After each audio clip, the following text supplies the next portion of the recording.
Hey there, my name is Cassie Torresillas, and 8 years ago, I launched my own online graphic design studio and booked a one-way ticket to travel the world in pursuit of my own freedom-filled life. I now own a multi-million-dollar online business, The Bucket List Bombshells, teaching other women how to do the same, alongside my best friend, co-founder, and podcast co-host, Shay Brown.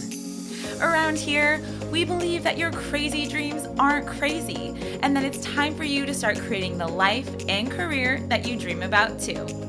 Whether you want to travel and work remotely, or simply just want to be your own boss, it's possible to live out your passion and purpose without just scraping by. We know that this path isn't always easy to navigate though, so we're here to help you. From making a career change, starting and growing your own business, balancing life and business, and most importantly, pursuing your own freedom-filled life. Get ready for real, relatable stories and advice on your journey towards something more. We serve it up BFF style, so pour yourself that third cup of coffee and let's dive in. Welcome to the Freedom-Filled Life Podcast. Welcome, everybody, back to another episode of the Freedom Filled Life Podcast. I'm your host, Shay, one of the founders of Bucket List Bombshells, and I'm super excited to be sitting down with our guest and former Bucket List Bombshells student, Shayah, today. So Shayah is a world traveler just like us. Just like many of you listening, she spent a lot of time in Guatemala, and so we're going to be talking about her travels there. And specifically, we're going to be talking about the upcoming retreat that she is hosting in Guatemala. So Shayah is one of our Scale with Purpose mastermind members, and we recently got to meet in person on our mastermind retreat, which is so fun. And I thought it would be such a great topic because I know there's a few of you out there that have been having conversations with me around launching a retreat. So I thought, why not bring in Shayah, who is the founder and creative director of Virtuwell Balance, a website design and marketing services agency. And also, she is a retreat creator and host. So today we're going to be talking about the ins and outs of creating, selling, and hosting a destination retreat. So let's dive into it. Now, hello, Shayah. Welcome to the podcast. How are you? Hi, Shay. Hi, everyone listening. I'm so excited to be here. Thank you for having me on. I love it. I also, for those listening, a little fun tidbit, Shayah and I clearly share the same name, and we are also both Canadian, and I think that's so fun. So just a little tidbit there, and hopefully you'll be able to tell us apart on the call. I'm just teasing, but before we dive into your full story, can you tell us a little bit about the business that you own and the services that you're currently offering? Yeah, so Virtuwell Balance is a creative design and marketing agency. We primarily work with businesses in the health and wellness industry, but we do serve anyone that comes to us and wants a beautiful website and to improve their marketing. So most of our biggest service would be website design. We also offer branding, copywriting, digital marketing, so blogging and email marketing, and search engine optimization. Those are like a broad range of services that we package together in different types of options and payment plans for all of our clients. And most recently now I'm starting to add retreats back into my product ladder, which is super exciting. I'm super excited to chat all things expanding your product ladder, something that I've got to personally witness as you're doing that. So a quick cue though, how it brought around this passion for adding retreats, because it does seem a little bit outside of, say, website design and marketing services. And so I'm sure there's listeners curious, like, where did this idea come to you from?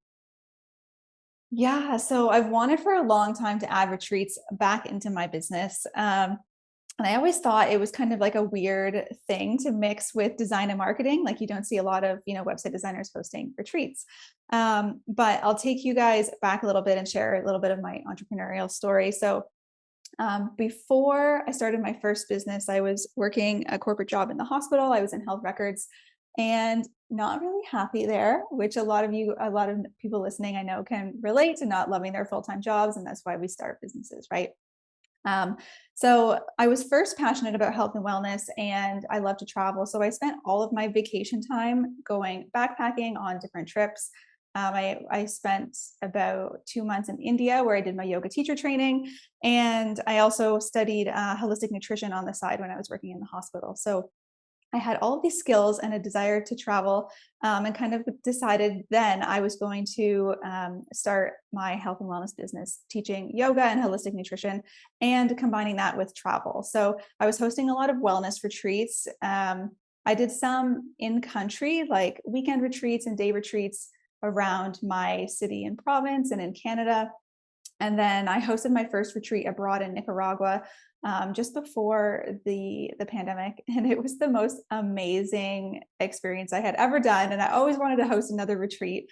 Um, then so after I quit my job at the hospital and I went full time in my health and wellness business for about a year, and I realized like I needed to learn how to work online. And so this is when I discovered the Bucket List Bombshells. And I actually bought your courses to teach myself how to do my own website design, email marketing, branding, like in my own business, in my health and wellness business. I didn't really have the idea of like offering these things as a service.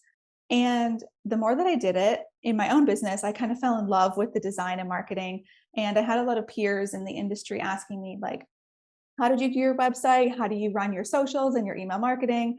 And I was kind of helping people for free, until I realized, you know what, I really enjoy doing this. And I saw like a need there to start a second business. So I thought this will be a side business, but it took off so well.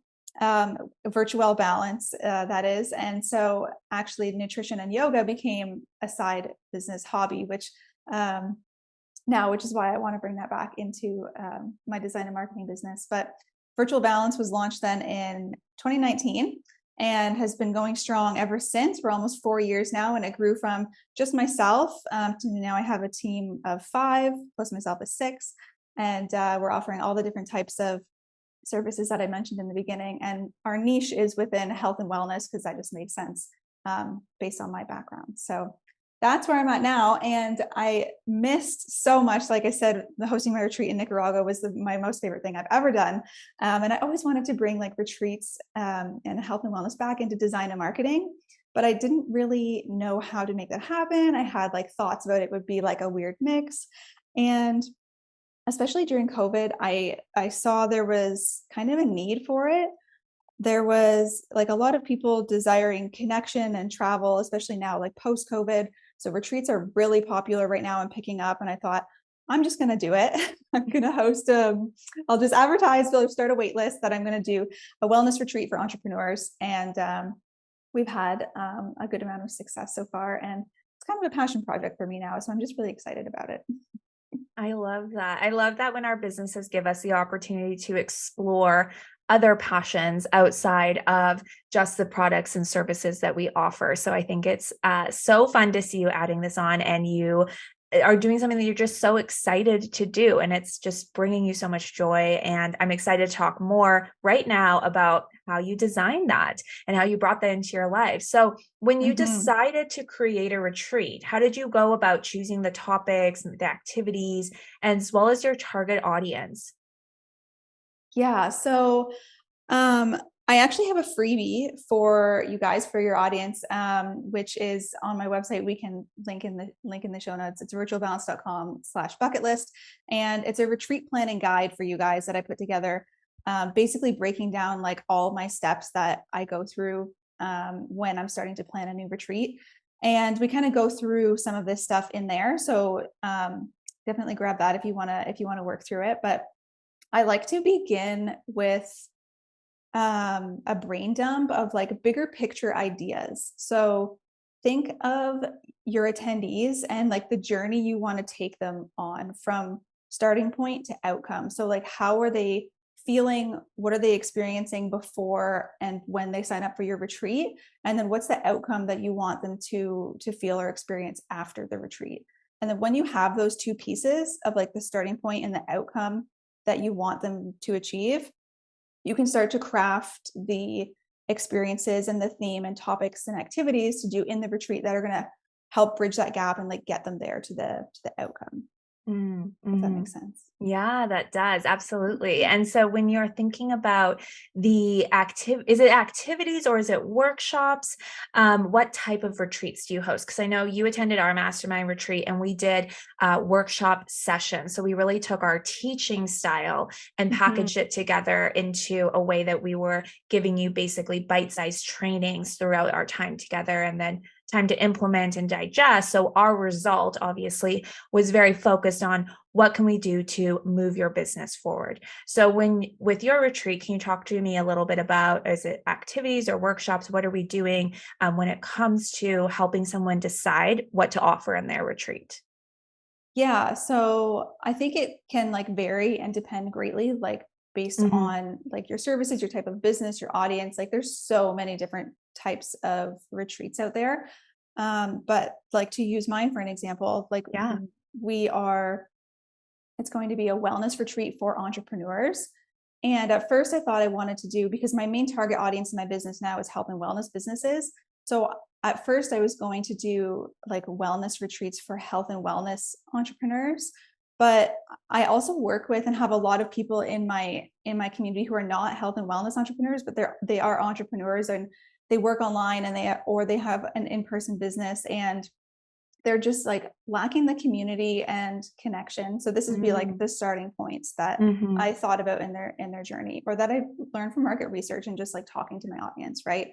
Um, Especially the people working online, like during COVID, like lacking community, Mm-hmm. kind of like starting to lose excitement and motivation in their business, or they're stressed out, overwhelmed, working all the time. They give, do, especially in the health and wellness industry. I see that a lot. Like people give so much and they don't take time to fill up their own cup. So that was like the idea that Mm-hmm. started this. And I was like, I can totally like do a retreat, like an amazing retreat would be like a solution for this, right? Mm-hmm. Especially traveling abroad, like to a place like Guatemala. It's such a high vibe environment, and making it just entrepreneurial focused instead of like for health and wellness entrepreneurs. So we can have all different types of entrepreneurs. I found is is really motivating and inspiring as well, because we can learn so much from other entrepreneurs that have different Yeah. types of businesses than us. Like Mm-hmm. a lot of times in like we try to group ourselves with people who have similar businesses as us to learn from them, which I think is also amazing.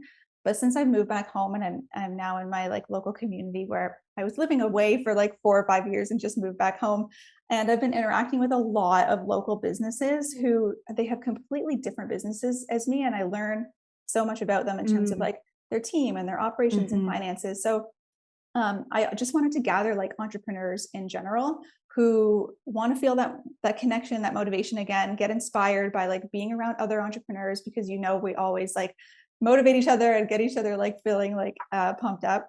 So that's Yeah. kind of like the journey that I want to take them on through the retreat. We're also going to have a photo shoot included, which I always feel when you get a new photo shoot done is like Mm. also very inspiring and motivating and exciting. And then a spa day as well, I want to have included just to help them chill out, relax, give back Mm. to themselves, reflect, slow down and think, because we are always like go, go, go. And this is Mm-hmm. when you have like some of your best ideas come to you, right? When you're not in the go and the do, and Yeah. you just need to relax sometimes, right? And that's when you have big ideas come to you. So I wanted a spa day included. We're going to do yoga, healthy food.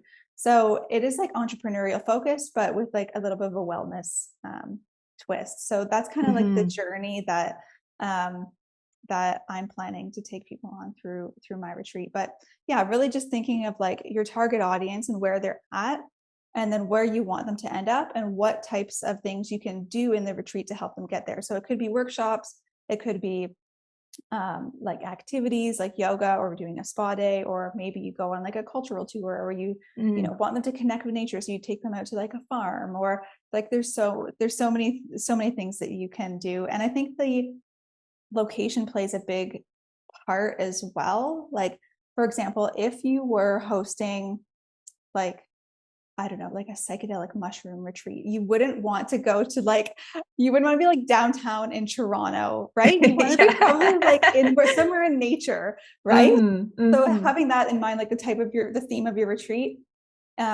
keeping the location in mind as well, how that Yes. supports that.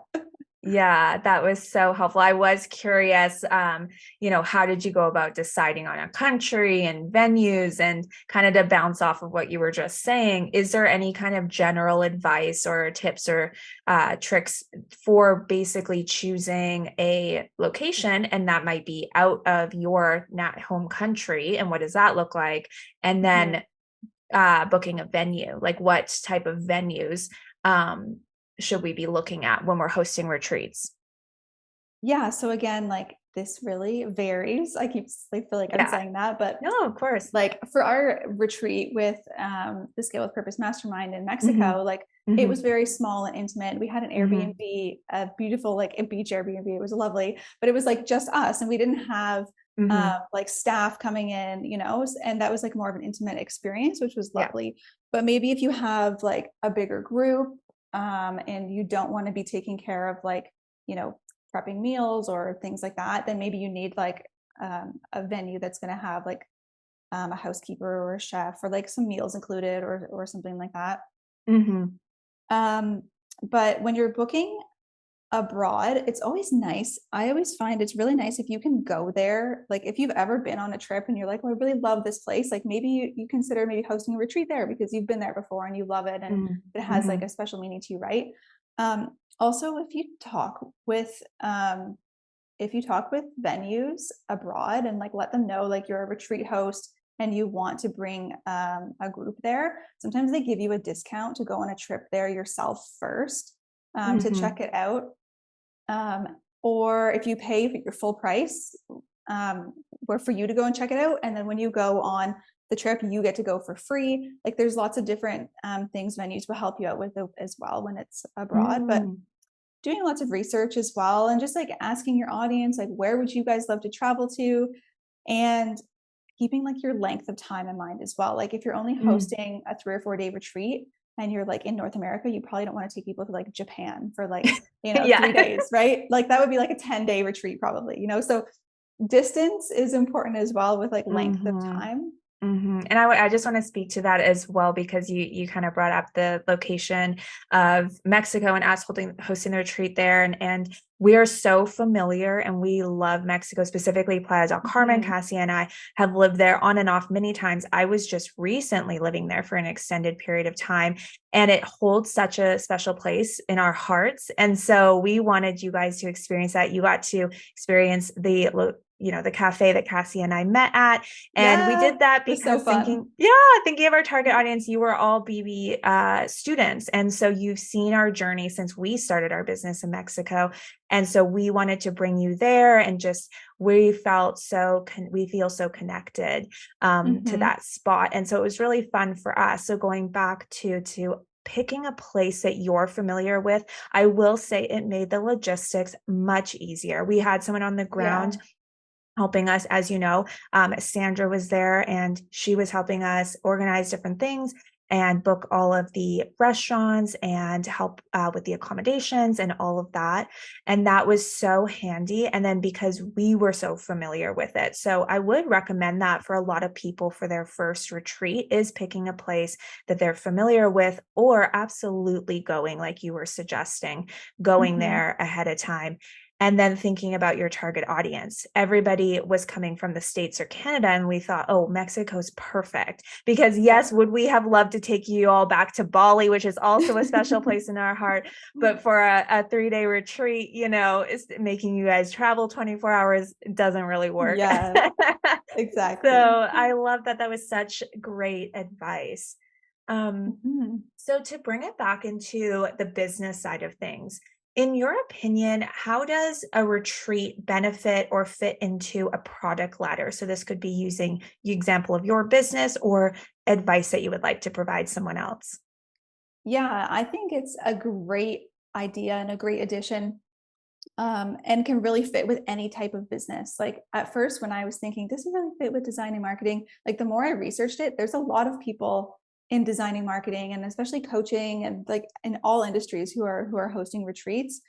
And especially when I know a lot of us work online, like it's really nice to have that in-person aspect. And if this really Mhm. serves as like a high ticket or like a VIP kind Mhm. of experience, that you're charging more money for. So it would be like on the higher end of your product ladder. And maybe it's like you host a retreat once a year or twice a year, or even if you don't travel abroad, like you can host a day event or workshop. Like there's a lot of businesses that host events, and that's something that like then you become known for in the industry as well too, right? Something that people look forward to. And or it can be like in addition to to a program like Scale with Purpose Mastermind, for example. Like there's so many amazing masterminds that you just go through and do everything remotely, and it's so nice to be able to add in that extra like little retreat where you all get to meet in person when you're working so closely with people for an extended period of time. And you can add in like add in something like a retreat. It's just so much added value. Yeah, I will say that I feel like there was even an energetic shift with the connections between you and the other women inside Yeah, of the, like when we got back on the remote calls, when we got back on the Zoom calls, there was a different energy. And I yeah. really love that. And I really think that a good mastermind program, when it's extended, like this is a 6-month program. I've been in a year-long program with retreats, and those retreats are where you really make the bonds, the connections. And I think me as your coach, I was even able to get to know you on a deeper level and get to know your business on a deeper level, which helps me coach you better. And I Yeah. think it's, it was just such a important aspect that I didn't even realize how important it was, because this was the first time we've run the mastermind. And now I'm so glad we did it. I mean, we are the Bucket List Bombshells. We had to do a travel. We had to do a Yes, travel yes. piece, right? And it just became this really beautiful event. And I'm so glad that we did do it. And I thought what you said about the product ladder was so fitting. I think that it's a high ticket offer, like you described, and it can be added as an additional income stream. And you don't have to host it outside of the country. You can host a retreat locally or day events or different things like that. And I think it just positions you as well as a leader and expert when you are, presenting and hosting and running a retreat. So I love that. That was great advice. And kind of to get into the sales process, and for those who are curious, can you walk us through what that looks like? And for example, say how many months should we be planning to market our retreat? And then does the sales process look like? Yeah. So for me, the first thing I did was poll my audience on Instagram. And I just asked them some questions about a retreat. Like, this is something I want to offer. Where would you want to go? How long would you want it to be? And then after I had like quite a bit of information on that, I used that to start crafting like my experience, who I was going to be targeting it to. I started to put together a little bit of a schedule, started creating my sales page, and then I created a wait list, which most so far, I think from the wait list, we had four people join on right away from the wait list. And it's just like a little bit of like a special feeling when you're on a wait list with someone, and they're all my past clients and like my design and marketing business. And they're just so excited to have an opportunity to like get a little bit of a better deal, be on a wait list, like join something before it's like launched to the public. So I think it's a nice idea to use a wait list as part of your sales strategy. And then launching your sales page and I have a section on there where you can either fill out the application form to join us if you're ready to join, or you can book a discovery call with me to like ask any questions. So I think because it is like a higher ticket offer and people are going to be traveling and booking time off work, like sometimes they have, special questions or requests. So I think it is nice to offer a discovery call. And I just like made up a booking link on Calendly, like super easy. And then, yeah, I start chatting with people. They start filling out the form.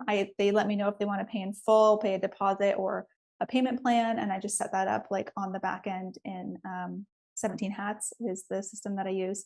And in terms of how far away you should plan, I think depends on a few things with the retreat. So like a day retreat, you can, if you're just hosting like a day retreat in your hometown or a couple hours away, you can maybe put that together and plan it like a month in advance, like a month or 2 months.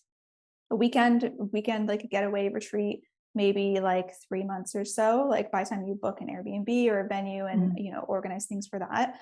But then anything that's like 4 to 7 days, I think you need at least 6 months to plan Mm. or longer. Like some people book retreats a year in advance, like start planning a year out. So I would say at least 6 months. And that gives you more time to market it and promote it as well, but also gives people time to like book time off work, plan for childcare and things like that if they need to. So I think those are like good timelines to Hmm. follow. And what about in your experience booking a venue? How far, I say in a different country, how far in advance do you find that you have to do that? So again, it's all going to depend on the venue that you're Mm. that you're choosing. Sometimes Hmm. this can be like planning a wedding. Like you have Yeah, to, that's, I was curious. yeah, like you have to plan like 2 years in advance for some places that Hmm. are really popular. Hmm. So the place that I'm taking everyone is called Ohala Hotel, and it's a really cute boutique hotel in Antigua, Guatemala. And they because we booked the entire hotel for ourselves, we had to find a week in their schedule where they didn't have any bookings because they didn't want to have to like cancel bookings that they already Hmm. had. So we were about 9 months out when I booked that to find a space, a 4 day space that was the hotel was fully open in their schedule. Um, so it just depends, like how many people are coming, how many rooms you need to book, the size of your venue. Like if you're booking an Airbnb, you can usually find them like Yeah. in a shorter time frame. But Hmm. if you're connecting like with a hotel or like a retreat venue, it's usually a little further in advance. So I would say Yeah. like again, at least 6 months, maybe 8 months. Yeah. Yeah, yeah, so interesting because yeah, I've only done the Airbnb route because again, we wanted to create a more intimate experience and we have a Mhm. smaller group. But I know that friends and other people in my industry, they're and like yourself are booking out hotels. So I always get curious about how far in advance you have to do something like that. So thank you for sharing that. I'm Yeah. sure that people had that question. And going back to you mentioned, kind of touched on this, adding high ticket offers. So this is going to be higher price points. I know that I've seen a really wide range of price points for retreats. So what did the decision making process look like for you in terms of pricing your retreat?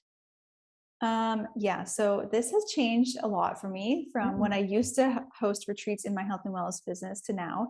I've also since then learned a lot about business and pricing and how things work in the entrepreneurial world. So I feel like I'm going about it a little bit better this way or this time. I will say, like, my first retreat that I did abroad was in Nicaragua, was for 5 days. It was the most amazing thing I've ever done, but I also like made no money. So then I think to myself, like, what if it could have been the most amazing thing I ever done and I made money on it, right? Like Yes. that's that's the sweet spot. So Hmm. that's what I'm trying to do now. And I did a lot of research into this as well and talked to some other retreat leaders to see like what the going like profit margins usually are. And it kind of again depends like if you're advertising like a luxury experience or like budget travel, right? Um, but typically the average is like if you can do your best to factor in all of your expenses, like first you need to figure out like what you're having included with the retreat and like Hmm. what you're paying for and what the attendees are going to pay for. Like you typically don't cover their flights. If you're going to include like airport transportation for them or like what meals are included or drinks, activities, all that kind of stuff, figure out Hmm. everything that you're going to be paying for and also include your fees in this. So this is what I did wrong in the past. Mm. I would be like, what's it going to cost me for each person? And I would just like charge that. And then it's like, oh, wait, I have to pay for my flights, my whatever. Right. So then that's added on. So include that in all of your expenses. That way your costs are covered. And then whatever that comes out to, add 40% Mm. at least is what people are saying. So at least 40% on top of that. Then if there is anything like little extra things that pop up that you need to pay for, you have a little bit of extra money there and it's not like taking out of your profits. It's still going to leave room for you to profit. Hmm. Yeah, that is so on point. And so what does a typical profit margin for a retreat look like? Is that the 40%, or you said the 40% was added into the expense line? Yeah, so that would be what you charge. So Okay. Yeah. So adding 40% on top of that, on top of the cost, would be like what you charge people. And then what you can charge is like another like 30 to 40% on top of that. So then that would be your profit margin. Right. Gotcha. Yeah. I got you. I got you. So we got our real expenses. I'll just break it down for everybody. We've got their real expenses. So let's say those are like $500. And then we add in an additional 40% of expenses to make sure that, let's say 50%, because it'll be easy for me to calculate. Sure. But so that's an additional $250. So it costs $750 per person for the retreat. Right. Where else? And so if we're going to charge another, you said 30 to 40% on top of that. Okay. So then the 30 to 40% would be our profit margins. And of course, the total still has to come and cover your expenses, which I was including in that expense line item.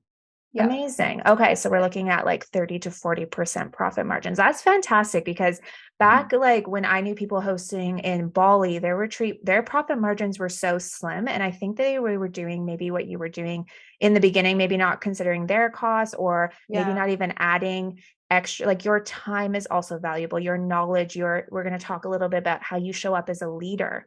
I want you guys to be charging for that as well, for your presence essentially, and for your leadership.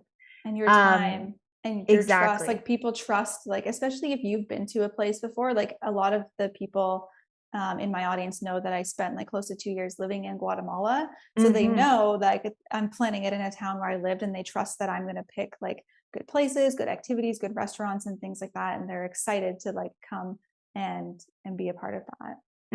Amazing. Yeah. And I completely agree. And I think that really has to be taken into consideration with your pricing model. So thank you so much for sharing that with us. And I think that was spot on. It's important. Yeah, I think that was totally spot on. So then kind of to get into that leadership role, and as we're wrapping up here, I have a couple more questions. And what I want to ask you is, as a leader and a host of the retreat, in your experience, what are some of the best practices or tips and tricks, or something that you would tell someone who is hosting their first retreat, and how they can show up as that leader? Yeah, so plan in advance is super important, because when you plan in advance and you have time to look over everything, to weigh all your options, to figure out your expenses, for me personally, I feel more confident when I have the time and the strategy and the operations and everything like figured out. I feel more confident. Also like building hype. So again, this kind of comes in with like planning in advance. The more time you have to build hype, is also going to help with like the sales and the marketing, getting people excited about it, right? And also attend retreats. Now you're going to say, I'm just saying this because I'm hosting a retreat, but you don't have to come on. You don't have to come on my retreat, but just attending retreats in general. Like before I hosted retreats, I attended a lot of retreats, and I still go on a lot of retreats because I enjoy it. But that also will help you get ideas for what you like and don't like, and what you want to do in your own retreats. And another tip is just don't overpack the schedule. So I've done this in the past. Tip. Yeah, especially for like if it has like a health and wellness focus in any way, because a lot of times people going to those types of retreats want some like downtime and quiet time or reflecting time, right? And so if everything is like overpacked, then they're going to leave like feeling like a whirlwind, like what just happened, you know? Yeah. And we want to overpack the schedule because we want to make it valuable, and we want to do this, and we want to do that, and we get excited about it. So that's something I see a lot of people doing as well, is just overpacking the schedule. So just keep it simple and include the important things that are going to bring your audience or your attendees, like I said, from that journey, from where they're starting to the outcome that you want to bring them to. Yeah, I'm so glad you circled back to that, because I did want to touch on, just as what was coming up for me as you were speaking, was that it's all about what you want them to walk away with. So I think it's less about these, like every single activity or every single workshop or every single thing that you can pack in. And it's what are going to be the most impactful things that you can do for someone on this retreat to get them to the result that you're seeking. And so, for example, if you're hosting health and wellness, retreats, usually people are coming on those and they are wanting more downtime. They are wanting more self-care time. They are wanting relaxation, and maybe they want to learn new mindset tricks or tools, but then giving and allowing them to integrate that is actually going to leave them probably with the results more than teaching them, say, a bunch of, having a bunch of workshops on mindset tools. And it's like, teach the ones that are actually going to get them the results, focus on those, and then allow them to integrate on the retreat. It was the piece of advice that you and the other woman had shared with us, having more space. Yeah, having more integration time between each of the workshops. So we were teaching a concept, and yes, we had group discussions, and we had, we dived into it. And then the biggest request from you ladies was to have even more space in between to sit with your thoughts, to journal about how you would integrate it, how to maybe create a plan. So it's great, again, listening to your audience, what they want. But that was really eye-opening for me, because also I think, we packed in the schedule, but we realized too that there is this really powerful element of integration that needs to be padded into retreats as well. Yeah, agreed. Amazing. And one last question I have for you is, when you're on these retreats, do you have a team member assist you, or do you rely on venue staff? Yeah, that's a good question. And again, I think it is going to depend on your venue and type of retreat and things like that. But Okay. For me, I've always had retreats where there is support provided from the venue. But like, yeah, it's just going to depend. Like our retreat in Mexico with you guys, we were at the Airbnb and we didn't need anybody there, and it was nice. Like that's a nice intimate experience, right? But for my retreat in Guatemala, we're going to have like breakfast included in the morning, so there's going to be people serving. We're going to have like room service and stuff like that because it's in a hotel. So I think it just depends. But it is funny because a lot of my team members in my business, like my web designer, my brand designer, and copywriter, and SEO specialist, they kind of want to come on the retreat because we are having a lot of our past clients interested in joining, and they kind of want to meet them because they work so closely with our clients as well. So I don't know if we're going to, if they'll end up joining, and maybe we'll do some kind of like I don't know, workshop around design and marketing as well, but we're still planning. And that's like the beautiful thing as well. Like you can put out some things that you like our timeline. If you look on our retreat sales page, you can see some things we have included, and it's rough because I also, when people join, I want to send them out a survey and say, like, what else would you like to see? Like, do you want to have more downtime? Do you want to have business workshops? Because it is going to be entrepreneurial based, and like see what people want to do. And then we can add in anything else. I love that. Tailored. Yeah, tailored experience. Yeah, I think that I've seen retreats run where I've been an assistant on a retreat when I used to have my service-based business, and my client would host her retreats in Bali, and I believe it was at the W Hotel, and I would go, or it was for one of them. I was working with her for one time she had a retreat, and so I was technically on the ground because I lived in Bali. And I helped her with a lot of the remote pre-planning, a lot of the like the management, the members would come to me with the questions. And then I did I didn't attend the retreat, but I went for one of the workshops she needed me to host, and just be like basically her right-hand woman, bringing her what it was ever needed. It was a very high-end luxury retreat. So again, it goes back to what type of retreat it was. And so the concept was making sure that there was a very hands-on experience for her members coming. So I was their go-to person. I don't think I had to do that much in person, but I remember the amount of questions I would get. I think there was 20 of them, and they were her long-term coaching clients, and there was a retreat included in their coaching package. And I already knew them from already managing them on the back end. But I remember that being a big part of my role. So I was curious how these are more, I guess, one-time retreats. And this, again, going back to the target audience, it was a very luxury hands-on experience, and I had to field a lot. And so I was just curious how that That's that cool. your opinion on that as well. It's a whole, you could have a whole service-based business off of being a retreat assistant or planner, I really think. Yeah. That's so cool. Maybe that's something else I could do in the future when I have more time. I love planning and organizing retreats and hosting and attending. Retreats are just so fun. Oh my gosh, so fun. 10 years from now, we'll be creating your, like in the 10-year plan, you'll be like not even a website designer, you'll be like a retreat, I don't know, connoisseur or something. Yeah. I love it. I love it. So as we're wrapping up, I like to ask this to all of our guests. As you know, this is the Freedom Filled Life podcast. So question for you is, how has starting your own business led to more freedom and fulfillment in your life? This is a really big question. And I feel like I could say so much to this that I don't even know where to start, because starting my own business has literally changed my life in so many amazing ways. And like, yes, it ebbs and flows and there's ups and downs and pros and cons, but um, I can't imagine not having my own business now. Mm. And the ability to travel, create more freedom and flexibility in my life, and just like enjoying my day to day, like having the time to enjoy the little things in my day to day life. Whereas before, when I was working a full time corporate job and like trying to study nutrition on the side and teach yoga in the evening, and like I thought I was like doing things that I loved then because I was like sprinkling them in, but I had no time and I was stressed out and burnt out.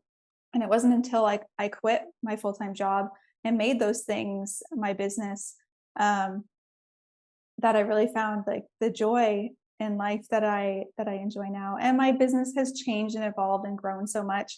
And that's the beauty of it as well. Like we are always growing and developing personally and professionally, and our businesses can change, and nothing is set in stone. And it's nice now that I do have the time in my business that I can do other things that I enjoy, like now hosting a retreat. So I yeah. love it. I love it. Thank you so much for sharing. It's been just such an honor and joy to see you flourish in your business this year as your mentor. And Thanks, Shay. yeah. And so for those who want to connect with you after this podcast, where can they find you? Can you let us know where to connect with you online? Yeah, so my two places I am on social media is LinkedIn and Instagram. Instagram is my business page, virtuwell.balance. And on LinkedIn, you can just find me by Shayah Muller. We do have a business page on LinkedIn as well, but they really don't do the business pages. I mean, this is a different topic. The business pages on LinkedIn don't really seem to do as well as like the personal profiles. Yeah. Yeah. It's me on there on LinkedIn. And then we'll link the retreat page for you guys Yes. as well if you just want to like take it out, take a peek and have a look at that. And my retreat planner will give to you guys as well. It's virtualbalance.com/bucket list if you want to download that and get all of my tips and advice and my outline for starting to plan your first retreat. I know I might need to get my hands on that for our next retreat. I love it. And I know that you had a special offer for your retreat for Bucket List Bombshells Oh, yes. members, as well as any Freedom Filled Life podcast listeners. Can you share a little bit about that? And maybe also just give us another rundown of your retreat? Yeah, sure. So my early bird pricing goes till May 31st, but I'm going to extend that to June 30th. So you guys can have an extra month to get the early bird pricing. And when you fill out the form on my retreat page to join us, just put in bucket list as your discount code. Ask if you have a discount code, just use bucket list. And I'll make sure to give you guys the early bird pricing. And so, yeah, just another, like a little rundown of it. Basically, it is a health and wellness retreat for entrepreneurs. So whether you work online or in person, it's just a space for you to get out of your day to day, connect with other entrepreneurs, feel inspired and motivated in your business again, and focus some time on you, because in your business, we always do give, and do, right? And so I want you to take time to relax and reflect on how far you've come, and maybe think up some big ideas and bounce them off of the other entrepreneurs there. And give back to yourself in the amazing town of Antigua and Guatemala. It's a great little digital nomad hotspot as well. Lots of cute cafes and cobblestone streets. It's like a little fairy tale town. So It yeah, is. It is. I have not been back. That was the first place that Cassie and I traveled to. Technically, it was like at right. Land, but we were Yes. only there for less than a week, and then we settled into Antigua. It's our first time traveling together, working online. We were doing that in Mexico, but that was such a base for us. This was our first official work online and travel Yeah. destination. So it holds a special place in my heart as well. And I would love to make my way back. And I love hearing about Antigua from you and all of the joy that it's brought you. So I think it's a really cool place for you to host it. Yeah, for sure. Me too. I'm excited. Amazing. Well, thank you so much for being here with me today, Shayah. And thank you to all of the Freedom Filled Life podcast listeners. Thank you for being here. I hope you have a fantastic day, and I will see you in another episode. Bye for now. Bye. Hey there, my name is Cassie Torresillas, and 8 years ago, I launched my own online graphic design studio and booked a one-way ticket to travel the world in pursuit of my own freedom-filled life. I now own a multi-million-dollar online business, The Bucket List Bombshells, teaching other women how to do the same, alongside my best friend, co-founder, and podcast co-host, Shay Brown. Around here, we believe that your crazy dreams aren't crazy, and that it's time for you to start creating the life and career that you dream about too. Whether you want to travel and work remotely, or simply just want to be your own boss, it's possible to live out your passion and purpose without just scraping by. We know that this path isn't always easy to navigate though, so we're here to help you. From making a career change, starting and growing your own business, balancing life and business, and most importantly, pursuing your own freedom-filled life. Get ready for real, relatable stories and advice on your journey towards something more. We serve it up BFF style, so pour yourself that third cup of coffee and let's dive in. Welcome to the Freedom Filled Life podcast.